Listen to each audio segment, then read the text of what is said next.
ओम श्री लक्ष्मी नारायण जी नमः। सुख सागर 10वां सकंद 72वें अध्याय का बाकी का हिस्सा। हे राजन, इन लोगों के सिवा और बहुत ऐसे दानी हुए जिन्होंने अपना धन व प्राण देने में कुछ लोभ नहीं किया। उनका हाल कहाँ तक तुमसे वर्णन करूं। जिस तरह पिछले युगों में वे लोग धर्मात्मा होते आए हैं, उसी तरह तुम भी इस युग में दानी उत्पन्न हुए। हमारी इच्छा पूर्ण करोगे तो तुम्हारा यश भी संसार में स्थिर रहेगा। यह वचन सुनकर और उनके चंद्रमुख देखकर जरासंध ने समझा कि ये लोग ब्राह्मण नहीं हैं, राजकुंवर मालूम होते हैं, इसलिए प्राण भी मांगे तो देना चाहिए, जिसमें मेरा धर्म बना रहे। राजा बलि ने शुक्र पुरोहित के बरजने पर भी वामन जी को तीनों लोगों का राज्य दे डाला था। सो आज तक उनका यश छा रहा है। अपना शरीर पालन करने में बढ़ाई नहीं मिलती, परोपकार करने से यश प्राप्त होता है। ऐसा विचार कर जरासंध श्याम सुंदर से बोला, हे दिगराज, पहले तुम लोग अपना नाम निष्कपट बतलाकर जिस वस्तु की इच्छा रखते हो सो मांगो। मैं अपने प्राण तक देने में विलोभ नहीं करूंगा। यह वचन सुनकर श्री कृष्ण जी बोले, हे राजन, तुम सच पूछते हो तो मैं यदुवंशु श्री कृष्ण हूँ। ये दोनों भीमसेन व अर्जुन हमारे फूफा के बेटे हैं। मेरी वे तुम्हारी पहले भी मथुरा में भेंट हुई थी, तुम मुझको पहचानते होगे। मैं तुम्हारे यहाँ भिक्षा लेने नहीं आया, अकेला युद्ध दान मांगने आया हूँ। इसके सिवा और कुछ नहीं चाहता। यह सुनते जरासंध प्रसन्न होकर बोला, बहुत अच्छा, मैंने तुम्हारा कहना माना, पर तुम मेरे सामने से भागकर द्वारका जब बसे हो, इसलिए तुमसे लड़ते हुए मुझे लज्जा आती है। अर्जुन की अवस्था छोटी है और यह वर्ष दिन तक हिजड़ा बनकर राजा विराट के यहाँ रहा था, इससे क्या लड़ूं। भीमसेन के साथ जो मेरे बराबर का है लड़ूंगा। पहले आप लोग मेरे यहाँ भोजन करके पीछे से धर्म युद्ध कीजिए। जब श्याम सुंदर ने भीमसेन व अर्जुन समेत राजा जरासंध के यहाँ 36 प्रकार के व्यंजन भोजन किया, तब राजा जरासंध ने 2 गदा लोहे की मंगवाई और भीमसेन को ब्राह्मण का वेश छुड़ाकर एक गदा उसको दी और एक आप ली।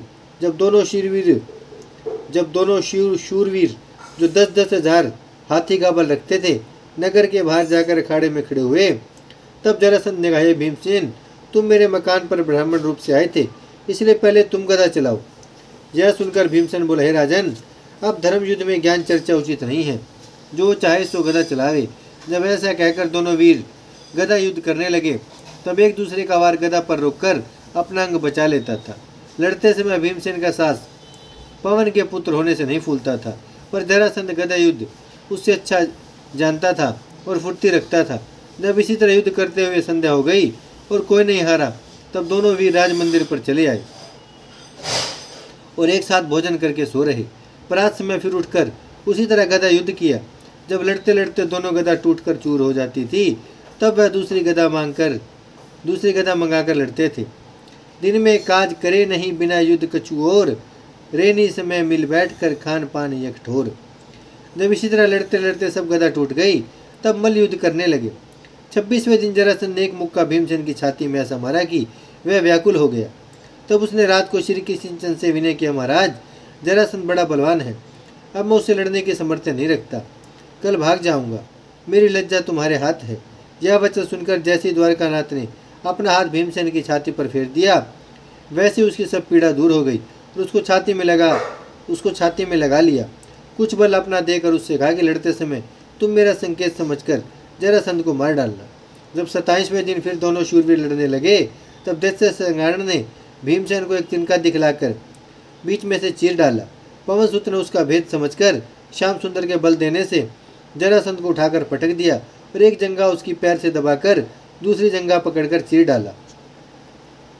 उसका शरीर बीच में जोड़ा हुआ था, आधो-आध होकर वह मर गया। जरासंध के मरते देवताओं ने प्रसन्न होकर भीमसेन आदि पर फूल बरसाए और अनेक बाजे बजाकर जय जयकार करने लगे। श्याम सुंदर व अर्जुन ने भीमसेन की भुजा पूजकर उसकी बढ़ाई की।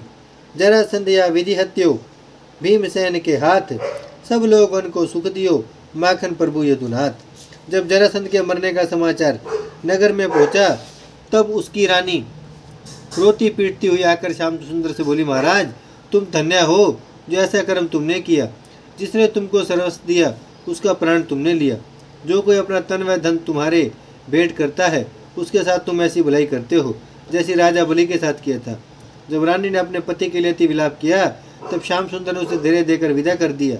मगधपति का बेटा सहदेव वसुदेव नंदन को परमेश्वर जानकर उनकी शरण में आया। तब द्वारकानाथ ने जरासंध की क्रियाक्रम होने के उपरांत सहदेव को राजगद्दी पर बिठाकर अपने हाथ से तिलक किया और धैर्य देकर बोले, बेटा तुम धर्मपूर्वक राज्य करके गो ब्राह्मण व प्रजा का पालन करो। जो नरेश है बंदी में ते सब देव छुड़ाए, आनंद सो निज देश में राज्य करो चितलाए।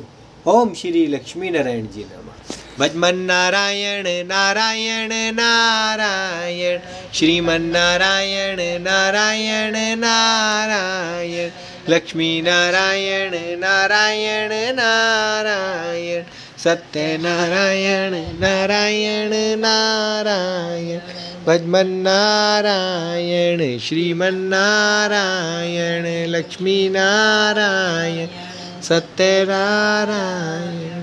भगवान नारायण नारायण नारायण। भागवत महापुराण की जय, लक्ष्मी नारायण भगवान की जय, गौ माता की जय, गंगा मैया की जय, धरती माता की जय, शिव परिवार की जय। हर हर महादेव, हर हर महादेव, हर हर महादेव। परम पिता शिव परमात्मा नमः शिवाय, नमः शिवाय। ओम नमः